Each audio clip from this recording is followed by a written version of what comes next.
Hi, it's Rachel from God at My House here. I thought I would just do a quick tutorial on how to do a watercolour landscape. I'm working with my lockdown lettering Bible journaling scripture plan, which is free on my website to download and print off. And I'm in Exodus today. So I'm doing Exodus 33 verse 14, which says, "And he said, my presence will go with you and I will give you rest." So I quite fancied illustrating a really calm landscape scene. So first off, I'm going to pop my scrapbook paper in under the page that I'm working on, just so it doesn't bleed through to other pages. And I'm going to start with a bit of a sunrisey sky. So I'm going to make the top part of my page wet.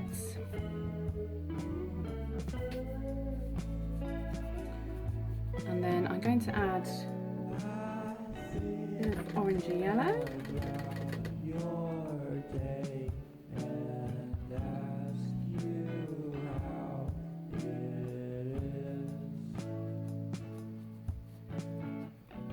Now, the thing to remember with watercolour is to leave white space.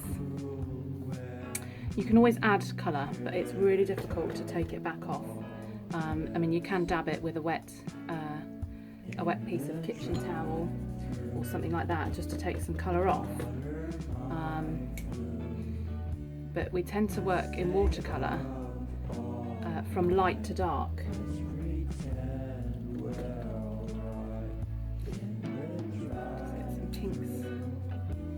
Pinks in now. Just sort of blend it. You can always keep adding water. Might add some oranges in there as well, actually. We've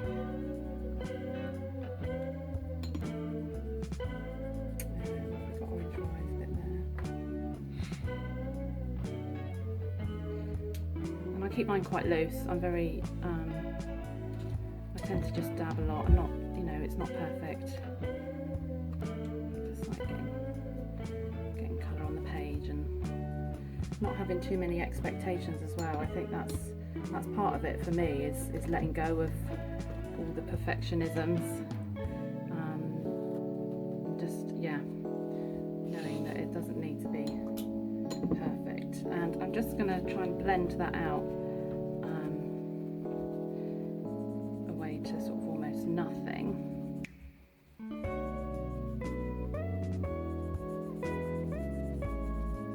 Okay, I shall dry that.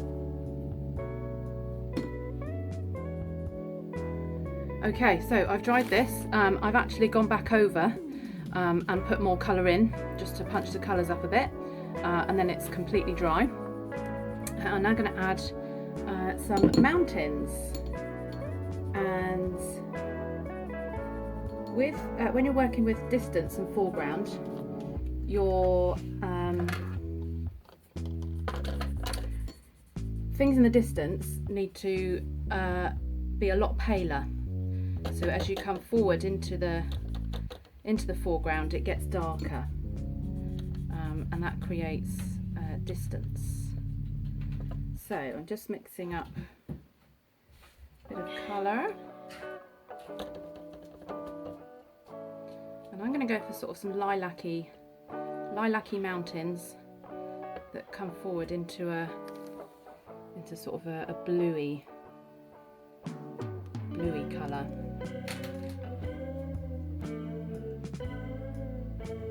Okay, so just pop your mountain line in. And you want a real crisp edge along the top.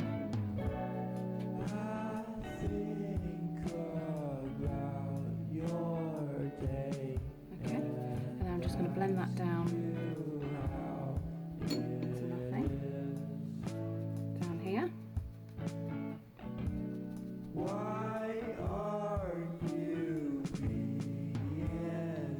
Like so. And I always think you kind of want your strongest strongest colour at the top, so if you want to you can go back along that line of your mountain and just add the colour in, so it's a little bit stronger at the top and then it blends down. Just add some clear water just to wash my brush off a bit so that I can blend this back down. Okay, so I will go and dry this and then start with the next one. Okay, so that's the first mountain in and dry. Next mountain, I'm going to do slightly darker because we're coming into the foreground. It's quite a bit darker. Let's see what that's like. And then again, oh yeah, it's quite a bit darker.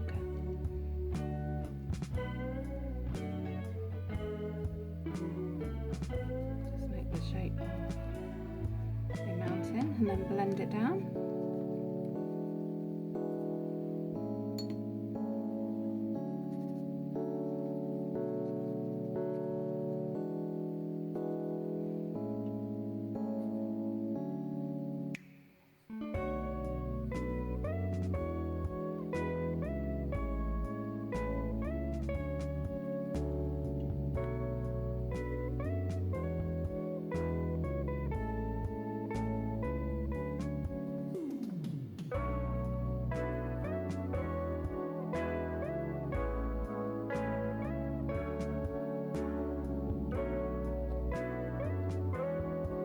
It's really important that this top layer is dry and then it won't bleed, and you'll get that nice crisp edge of the mountain. So it needs to be bone dry before you start each layer.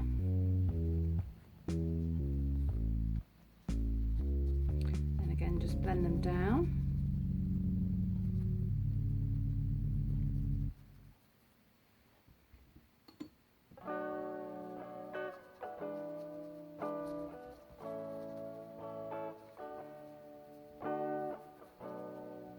Okay, try that one.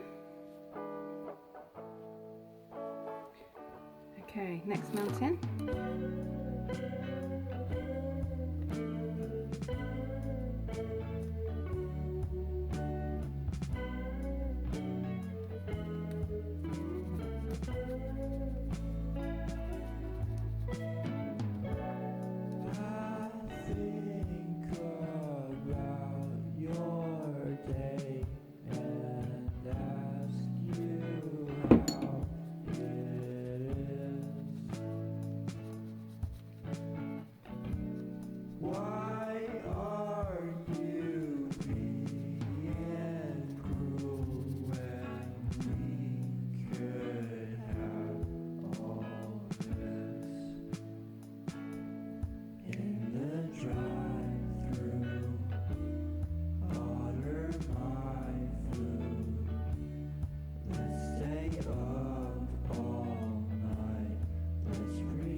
So like I said, it's quite nice to have it darker right at the top of your mountain and then just blend it down.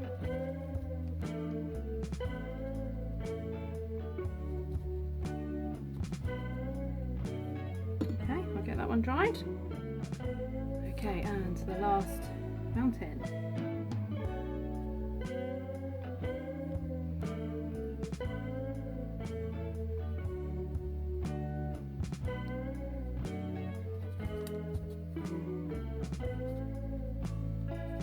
I might even go darker with.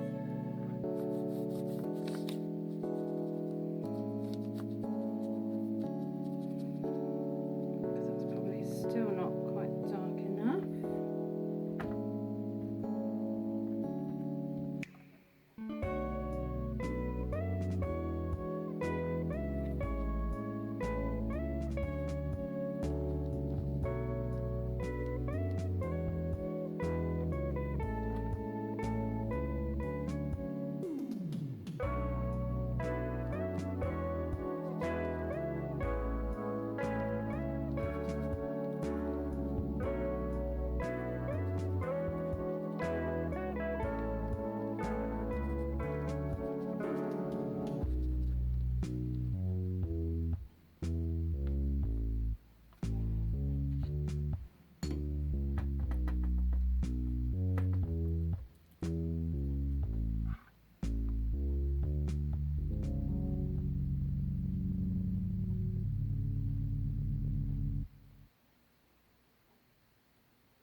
Now, you could leave it like this, so you've got a nice mountainscape, or I'm going to add some trees. Now to do this you need to start in the distance again, so I'm going to start here, and I've got quite a pale thin sort of greeny colour, so I'm just going to add some trees in. Now the ones in the distance will be slightly smaller, and it's just a case of literally drawing down a line, and then it's so abstract, just adding in lines that make the branches, so it doesn't have to be perfect, it just ends up resembling a tree in the distance.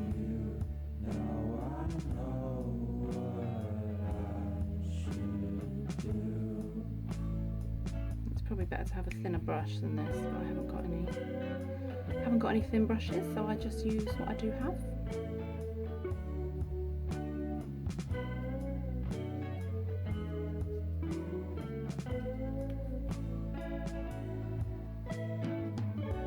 And it can be quite abstract because it's really sort of in the distance.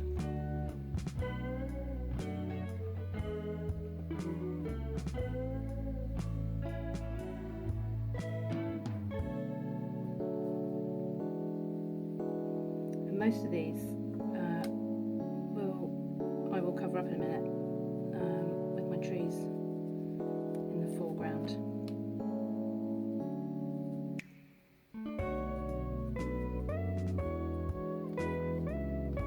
Okay, right, now I'm going to go darker.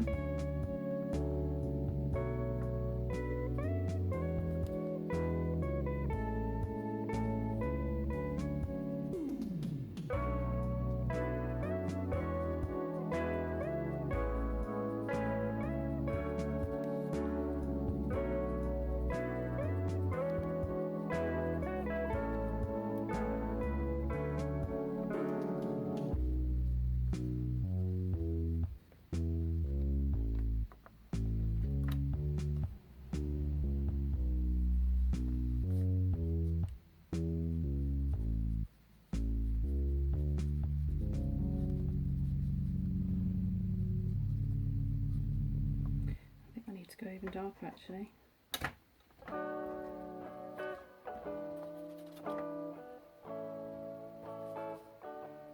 Let's try that one again, that's a bit better.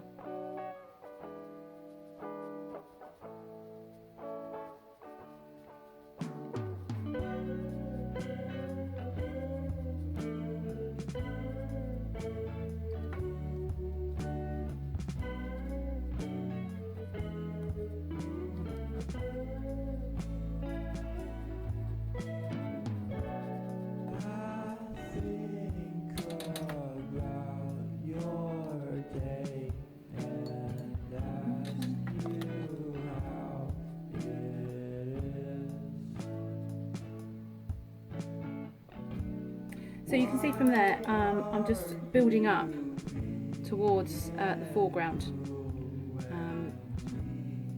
Yeah, so you just carry on like that until you're happy. Okay, so I've finished all my trees, and you can see the paler, smaller trees in the background in the distance, and then the darker trees have gone on over the top and are bigger. I've added my Bible verse, and I've highlighted the Bible verse that I was looking at. I hope that helps. Enjoy!